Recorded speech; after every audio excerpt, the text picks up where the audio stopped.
My girlfriend told me to call a taxi when I was in a car accident. I made sure she got the message.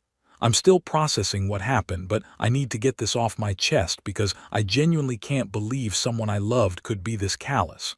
Background: Laura and I have been together for 2 years. We moved in together last year, split bills, the whole domestic thing. I thought we were solid. She works in marketing. I'm a project manager for a construction company. We've had our ups and downs like any couple, but nothing that seemed like red flags until now. So 3 weeks ago, I was driving home from a job site outside the city when this jackass in a lifted pickup decided my lane looked better than his. No signal, just swerved right into me doing about 70. I managed to avoid getting completely T-boned, but my car took a nasty hit on the driver's side. Spun me across 2 lanes before I got control back and pulled over. Nothing broken, but my left shoulder was screaming. I'd got glass cuts on my face and hands, and I could taste blood where I bit my tongue. The cop who responded, Officer Miller, this becomes important later, was actually really cool. Turns out he grew up in my neighborhood, went to school with my older brother. Small world. He made sure I got checked out by the EMT, helped me deal with the tow truck, all that stuff. My car was totaled. I was banged up enough that I shouldn't drive even if I had wheels, and I was 90 miles from home. Miller told me I needed someone to come get me, so I called Laura. She didn't pick up. I texted her, "Hey babe, been in an accident on I-75. I'm okay, but car's totaled and I need you to come pick me up. Can you come get me?" 20 minutes later, I got this back. "OMG, are you okay? I'm at lunch with Jacob right now. Can you just call an Uber or something? We haven't seen each other in forever and already ordered. Let me know when you get home safe." I stared at that message for a solid 5 minutes. Miller was looking at me, waiting for an answer about who was coming. The EMT was asking if I need to go to the hospital. My face was still bleeding from glass cuts, and my girlfriend of 2 years was telling me she couldn't interrupt her lunch date with her guy friend to pick up her injured boyfriend. For context, Jacob is this dude she went to college with. They've always been just friends. He lives across town. They grab lunch maybe once a month, whatever. And honestly, I never worried about it. But the fact that her lunch with this guy was more important than me literally being in an accident, that hit different. I showed Miller the text. Didn't mean to, but he was still waiting and I couldn't bring myself to talk. He read it and his expression changed. "Seriously?" he asked. I just nodded. That's when something clicked. I wasn't angry yet, that came later. I was just cold, like something inside me just went quiet and calculating. I realized I was seeing Laura's true priorities crystal clear, maybe for the first time ever. And I decided that if she wanted to prioritize her lunch with Jacob, then she should know exactly what she was choosing over. I asked Miller, "Hey, in situations like this, do you ever need to notify family members officially? Like, if someone's been in an accident?" He caught on real quick. "Well," he said, "technically we do sometimes need to make official notification to next of kin, especially if there are injuries involved. Standard procedure in some cases. Would that involve going to where they are? If necessary for the notification, yes. We want to make sure important information gets delivered properly."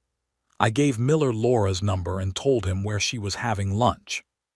Told him I was making her my emergency contact and I needed her officially notified about the accident. He smiled, not mean, but like he understood exactly what was happening. The best part: Laura had posted an Instagram story from the restaurant not 10 minutes before she texted me. Some fancy place downtown called Meridian Bistro. She'd tagged Jacob and everything. Made it real easy to find them. Miller told me to wait there. He'd be back in about an hour. I spent that time getting my cuts cleaned up properly, filling out paperwork, and thinking about 2 years of relationship in a whole new light. The EMT ended up driving me to a nearby coffee shop to wait, which was cool of him. About an hour and 15 minutes later, Miller came back looking satisfied. "Notification has been made," he said. "Your girlfriend should be here soon."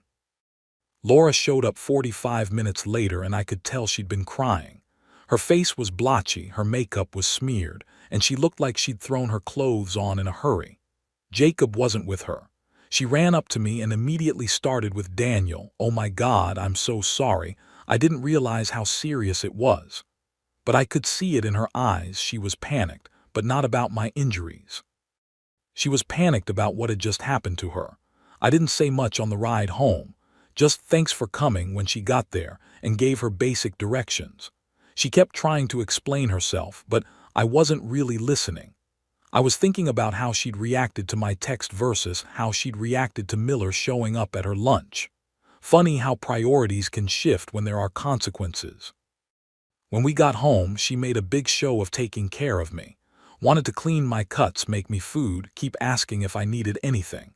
But it felt hollow, like she was performing being a good girlfriend because she was scared, not because she actually cared. I told her I needed to rest and went to our bedroom. She followed me, wanted to keep talking about it, but I just closed the door and took a shower. Standing under the hot water, washing glass dust out of my hair, I realized something had fundamentally changed. I didn't trust her anymore. More than that, I didn't respect her anymore. The next morning, Laura was up before me making breakfast, still in full damage control mode. I ate, thanked her, and told her I was going to stay at my brother's place for a few days to recover. She didn't like that, wanted to know why, but I kept it simple. I need space to think. I've been staying at my brother's since then. Laura's been texting constantly, wanting to talk, wanting to explain, wanting to fix things. But I don't think there's anything to fix. She showed me who she is when it mattered. The rest is just noise. Update 1. A lot of you wanted to know exactly what went down at the restaurant when Miller went to officially notify Laura.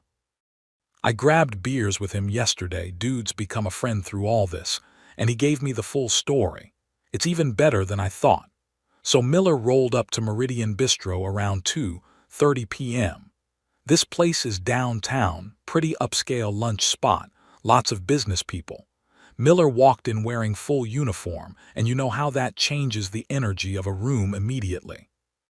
He asked the hostess for Laura by name, showed his badge, and said he needed to deliver important information regarding a traffic accident. The hostess got the manager, who walked Miller over to Laura and Jacob's table. They were sitting in what Miller called the prime real estate, big window table, middle of the restaurant where everyone can see them. Miller said Laura's face went from confused to terrified in about 2 seconds. He introduced himself, asked her to confirm she was Laura Blake, and then said in his official cop voice, "Ma'am, I need to inform you that Daniel Foster has been involved in a motor vehicle accident on Interstate 75.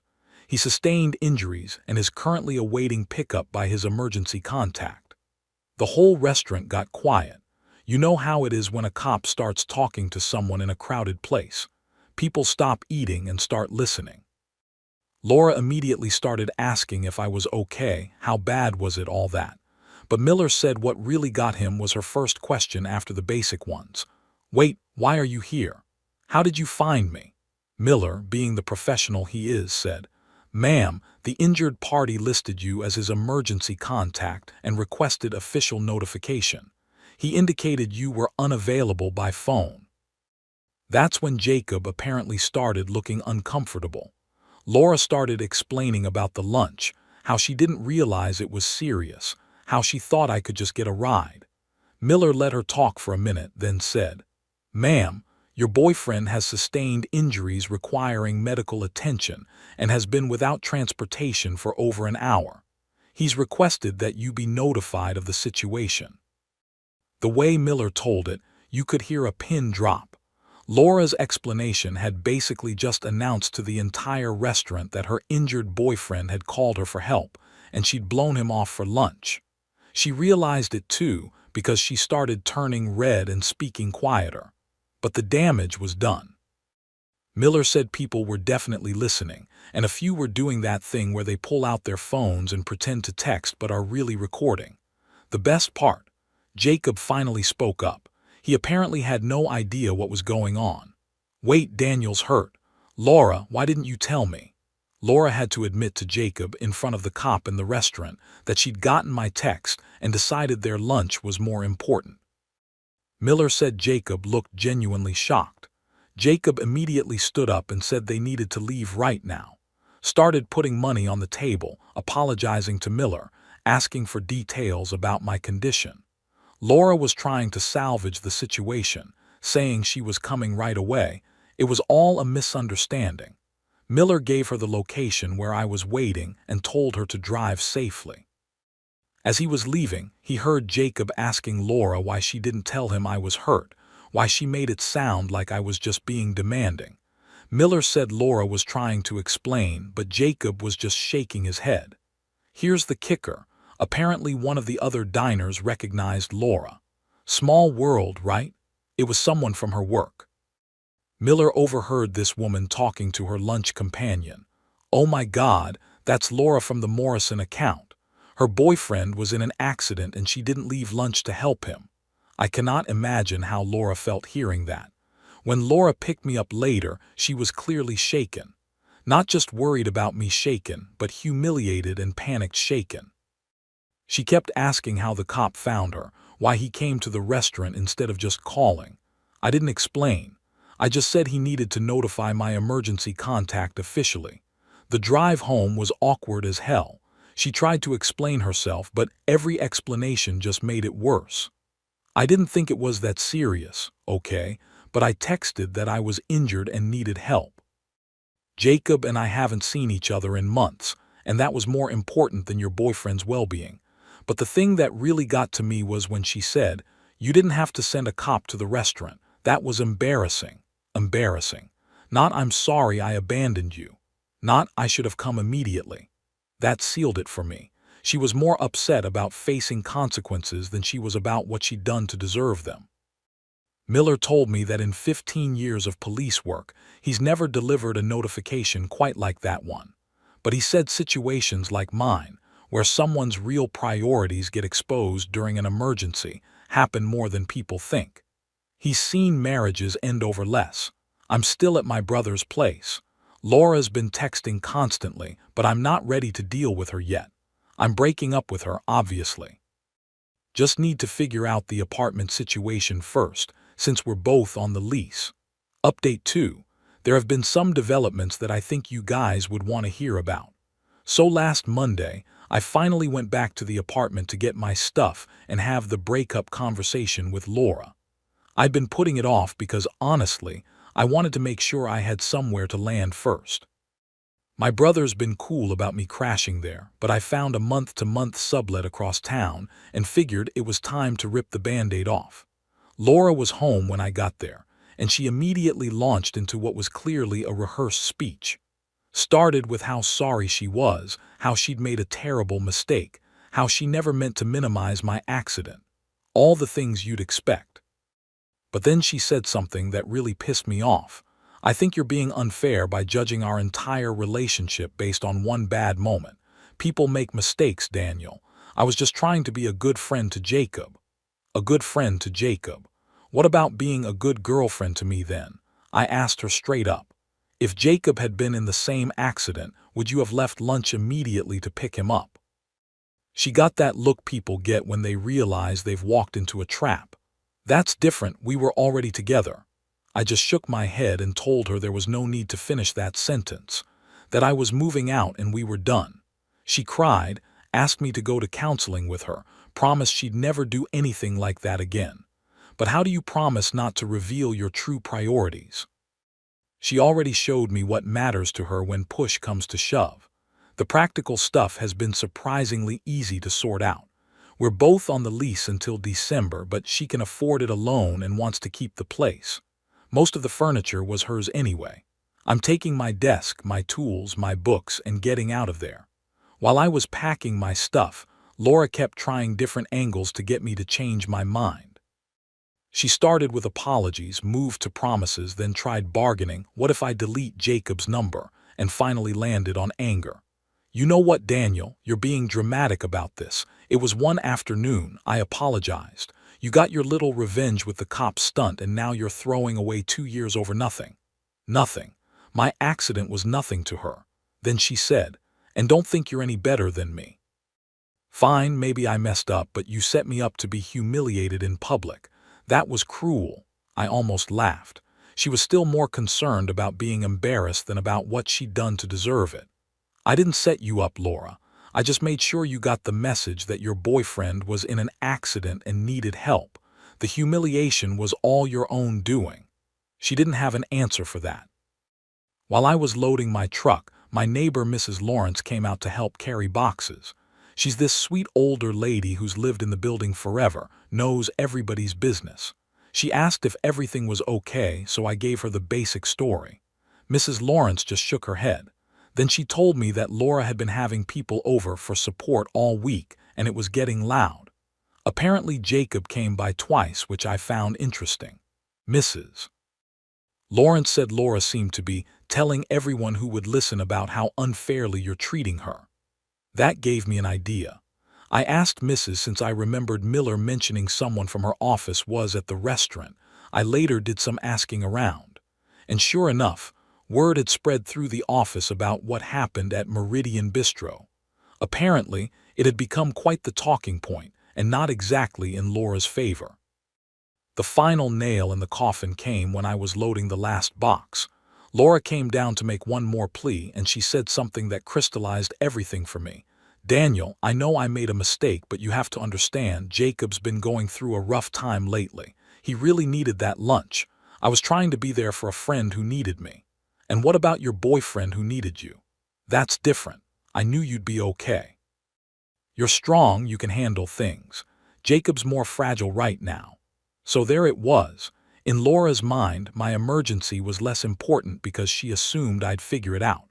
Her friend's emotional needs trumped her boyfriend's physical safety because he was more fragile. That's not love. That's taking someone for granted because you assume they'll always be there regardless of how you treat them. I told her we were done talking and finished loading the truck. She stood there crying, but I was past feeling bad about it. I'm settled into the new place now. It's small, but it's mine, and I don't have to wonder if the person I live with will actually show up when I need them. Laura's been texting sporadically, mostly variations on "I miss you" and "please let me make this right." I haven't responded. There's nothing left to say. Officer Miller checked in on me yesterday, wanted to make sure I was doing okay. Turns out he's seen this kind of thing before. He said the lucky people are the ones who find out before they get married or have kids. I think he's right. Better to learn this now than during some future emergency when the stakes are even higher. Final update. I wasn't planning to post again, but something happened yesterday that I think you guys need to hear. It perfectly captures why this breakup was the right call. I've been no contact with Laura for almost a week now. No responses to texts, blocked her on social media, the whole thing. I figured she'd eventually get the message and move on. I was wrong. Yesterday around 6 p.m., I'm at my new place making dinner when there's a knock at my door. I look through the peephole and see Laura standing there with flowers and what looks like a shopping bag full of stuff. I didn't answer. I figured if I ignored her, she'd leave. She knocked again, then started talking through the door. "Daniel, I know you're home, your truck's in the parking lot, please just let me explain." I stayed quiet. Then she said, "I brought your favorite Chinese food from Golden Dragon, and beer. Can we please just talk for 5 minutes?" When I didn't respond to that, she escalated. "Daniel, I talked to Jacob about everything. He feels terrible about what happened. He said he had no idea I was choosing lunch over your emergency. He thinks I'm an idiot for not dropping everything to help you." Still nothing from me. That's when she played what she clearly thought was her ace card. "Daniel, I'm pregnant." I nearly opened the door just to ask what the hell she was talking about, but something made me pause. So instead, I pulled out my phone and texted my brother who lives 10 minutes away. "Laura's at my door claiming she's pregnant. Can you come over?" He texted back immediately. "On my way. Don't open the door." Laura kept talking for another 20 minutes. The pregnancy story got more elaborate. She just found out, she was scared, she needed me. We could work through our problems for the baby's sake. She was crying, begging, saying she'd made the biggest mistake of her life. When my brother showed up, he came up the back stairs. My apartment has 2 entrances, and I let him in quietly. We listened to Laura's speech through the door, and my brother started recording it on his phone. After about 40 minutes total, Laura finally gave up. We heard her leave the flowers and food by the door and drive away. Honestly, I don't think Laura was actually pregnant. If she was, she would have led with that information weeks ago when she was trying to save the relationship. She wouldn't have saved it for a last-ditch door-side plea after no contact. I decided to ignore the whole thing and see what happened next. This morning, I get a text from my buddy Jake, who works in it at Laura's company. "Dude, Laura's telling people at work she's pregnant with your baby and you abandoned her after a fight. Thought you should know." Classic move. Create a narrative where she's the victim and I'm the deadbeat who walked away from his responsibilities. I screenshotted Jake's text and sent it to Miller, asking for advice on how to handle this. He called me back within an hour. "Daniel, this is harassment now. She's making false claims that could damage your reputation at work and in your community. You want to nip this in the bud." Miller suggested I document everything, save the texts, get witness statements from my brother about the door incident, keep records of her attempts to contact me. If she keeps escalating, I might need a restraining order. But he also had a simpler suggestion. Sometimes the best way to handle lies is with truth. "You got any mutual friends who might be hearing this story?" I did. Laura and I have several mutual friends from college, plus some couples we hung out with regularly. If she was spinning a false pregnancy story, they deserved to know the truth.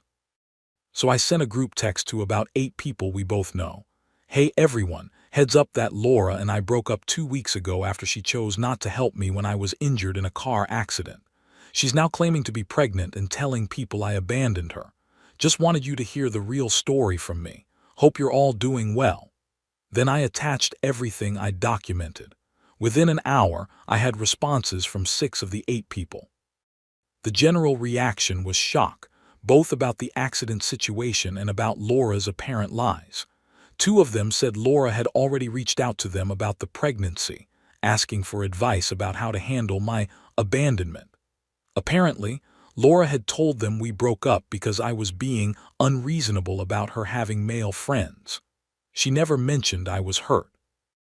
Given everyone's reaction to my text, Laura's story would probably blow up in her face soon. Good luck isolating yourself with your own lie. The final piece of this puzzle came together this evening. Jacob texted me out of the blue. "Daniel, I heard about the accident situation. I had no idea. I'm really sorry, man. Also, she's been telling people she's pregnant with your kid. I know for a fact that's not true. We can talk more if you want." Interesting. Jacob knows for a fact that Laura's not pregnant. I didn't ask for details, but I have my theories. I'm done with all of it. Changed my number today, blocked her on everything, and told my work security about the situation in case she shows up there. My brother's been amazing through all this, and Miller said to call him if she escalates further. But honestly, I think she'll move on once she realizes the lies aren't working. People like Laura usually find a new target for their drama pretty quickly. The whole experience has been weirdly liberating. I feel like I dodged a massive bullet. I'm moving on with my life now. Got a good job, good friends, good family. That's enough for me. Thanks for the support and the reality checks, Reddit. Take care of yourselves. Peace out.